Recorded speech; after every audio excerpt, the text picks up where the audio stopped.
सखा तुम हो।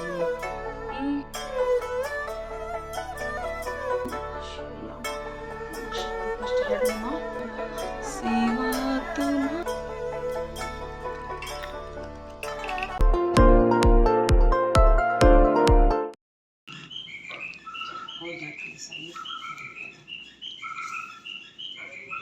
Hello my YouTube family, good morning.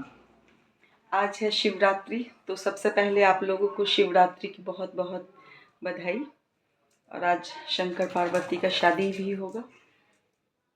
और मैं स्नान वगैरह करके घर की साफ़ सफाई सब करके फिनिश कर दिया है। और स्नान वगैरह करके मैं तैयार हो चुकी हूँ। और अभी मैं जाऊँगी मंदिर में, पास में ही एक शिवालय है, वहाँ पे जाके जल चढ़ा के आऊँगी। उसके बाद मैं घर में शिव पार्वती का शादी विवाह जो भी होता है, पूजा पाठ विधिवत, वो मैं करूँगी। आप लोगों को दिखाऊंगी कि मैं कैसे करती हूँ पूजा।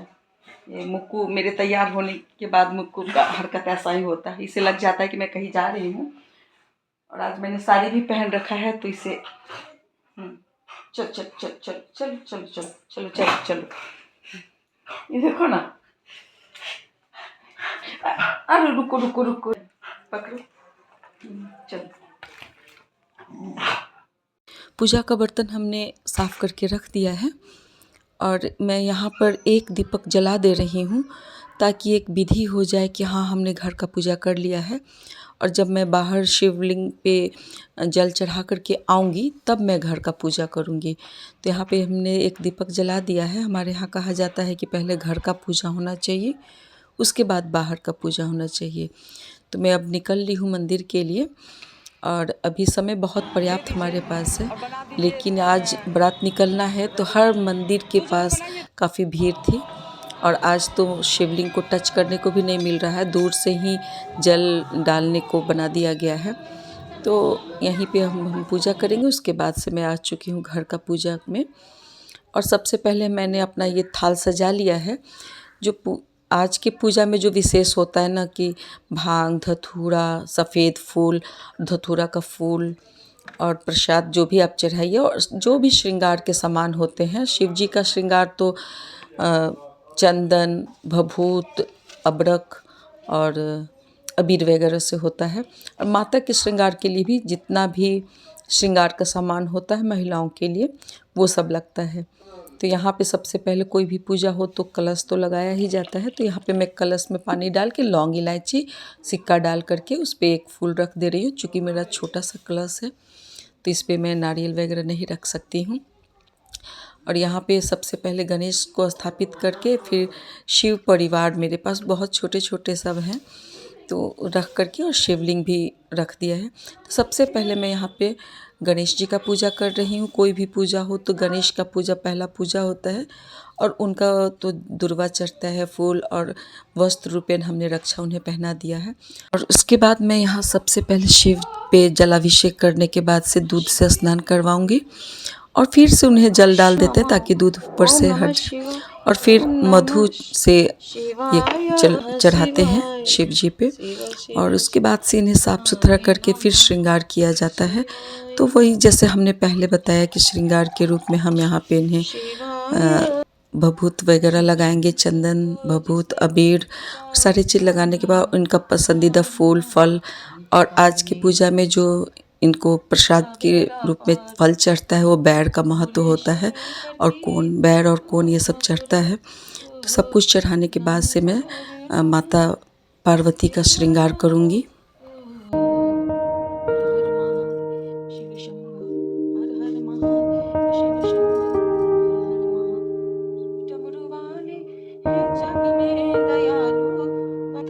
सब पे करते हैं ये भोला शंकर दया, सब ध्यान चरणों में पूजा उसका मान रखा हुआ है। ला दो तो।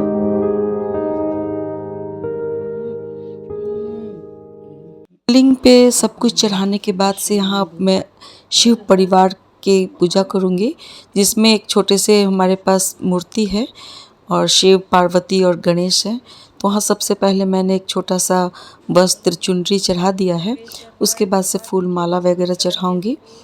और यहाँ पे मैं कुछ श्रृंगार का सामान सब लाई हूँ, जिसमें से मैं हर चीज़ में से निकाल के पार्वती जी को लगा दूंगी। और ये सब श्रृंगार का सामान बाद में स्वयं यूज़ करते हैं। तो जैसे सिंदूर अगर है तो वही उसी डब्बी से सिंदूर लगा करके माँ पार्वती को उसके पास रख देती हूँ। फिर मेहंदी, बिंदी, आलता वगैरह सब, चूड़ी, सब कुछ यहाँ पे जो भी श्रृंगार आप चाहें चढ़ा सकते हैं। और ये यूज़ खुद के लिए किया जाता है, आशीर्वाद के तौर पे। नेक्स्ट डे आप इसे यूज़ कर सकते हैं। तो यहाँ श्रृंगार का सामान चढ़ाने के बाद से मैं अब यहाँ पे, चूँकि मैंने कुछ मिठाई वगैरह लाया नहीं, तो मैं मिश्री और किशमिश वगैरह चढ़ा दी हूँ। और देवी को लौंग इलायची भी चढ़ाते हैं। और श्रृंगार करने के बाद से यहाँ पे मैं स्प्रे कर रही हूँ, उनको इत्र लगा रही हूँ, सॉरी स्प्रे नहीं कहना चाहिए। इसके बाद मैं यहाँ पे रक्षा सूत्र के माध्यम से शिव और पार्वती का गठबंधन करूँगी। तो इस प्रकार से इनका शादी संपन्न हो जाएगा। और उसके बाद से मैं दीपक दिखाऊंगी, अगरबत्ती, धूमाद और बाकी शेष घर का पूजा, और 108 बार शिव जी का मंत्र ओम नमः शिवाय का जाप करूंगी। और फिर आरती वगैरह करके मैं पूजा समाप्त कर दूंगी।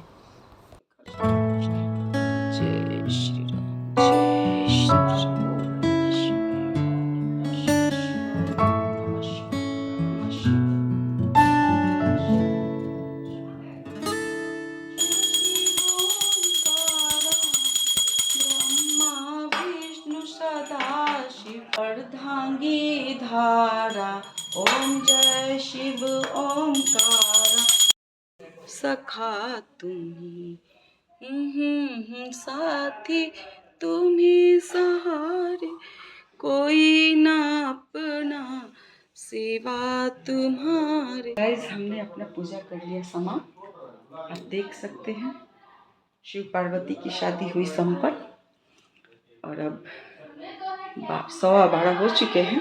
11 बजे के बाद का मुहूर्त था, तो मुहूर्त में ही हमने शादी कर लिया।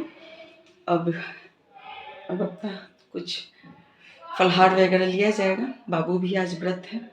तो अब मैं आ चुकी हूँ किचन में, अपनी फलहार की तैयारी करूँगी। फलहार के लिए हमने शकरकंदी को बॉयल होने के लिए चढ़ा दिया है। और यहाँ पे मैं अभी राजगिरी के लड्डू और चिक्की वगैरह लेके आई हूँ, तो वो हम लोग खा लेंगे। उसके बाद से दोपहर में कुछ बनाएंगे। तो अभी चले माँ बेटा फलहार करने। पूजा पाठ सब समाप्त करने के बाद से मैं थोड़ी सी आराम करने चली गई थी। सबसे पहले तो मैं साड़ी खोल के हटाई, भारी सा लग रहा था, और थोड़ी सी आराम कर ली। सिर्फ फल खा करके बाबू है। तो अभी मैं जा रही हूँ किचन में फिर से। और कौन, जिसको हम लोग बिहार में अलुआ बोलते हैं, वो हमने बॉईल कर दिया है, लेकिन शायद बाबू को शायद ही पसंद जाए। तो मैं अभी बनाऊंगी उसके लिए मखाने का खीर। जब तक वो थोड़ा आराम कर रहा है तब तक मैं मखाने का खीर बनाऊंगी, फिर उसे उठाऊंगी। तो चलते बनाते मखाने का खीर, बहुत ही स्वादिष्ट बनता है। मखाना से खीर बनाना बहुत ही आसान होता है और स्वादिष्ट तो होता ही है। इसे बनाने के लिए पहले यहाँ पे मैंने लगभग 2 कटोरी मखाना को भून लिया है। और जब तक भूनिए जब तक ये पूरी तरीके से क्रिस्पी ना हो जाए। तोड़ करके देख लेते हैं, अगर अच्छी तरीके से टूट जाता है डैट मीन्स हो चुका है। और उसे निकाल करके उसी कढ़ाई में मैं यहाँ पे ड्राई फ्रूट्स 1 चम्मच घी डाल करके उसे भून लूँगी। और ड्राई फ्रूट्स और आधा मखाना को दरदरा कूट लेना है।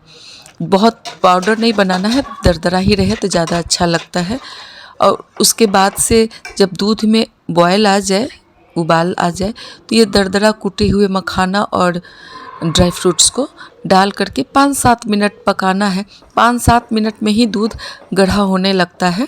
उसके बाद से शेष मखाना को डाल करके 3-4 मिनट और पका लेना है। और इसमें 1 चम्मच इलायची पाउडर, थोड़ा सा केसर दूध में डाल के, यहाँ केसर नहीं हो तो फूड कलर भी आप डाल सकते हैं। फूड कलर थोड़ा येलो कलर आ जाता है तो बहुत ही कलर अच्छा लगता है। उसके बाद उतारने से 5 मिनट पहले चीनी और जो भी ड्राई फ्रूट्स और आपको डालना है डाल करके इसे थोड़ा ठंडा होने देते हैं। ठंडा होने पे काफ़ी रबड़ी के जैसा ये गढ़ा हो जाता है और बहुत ही स्वादिष्ट लगता है।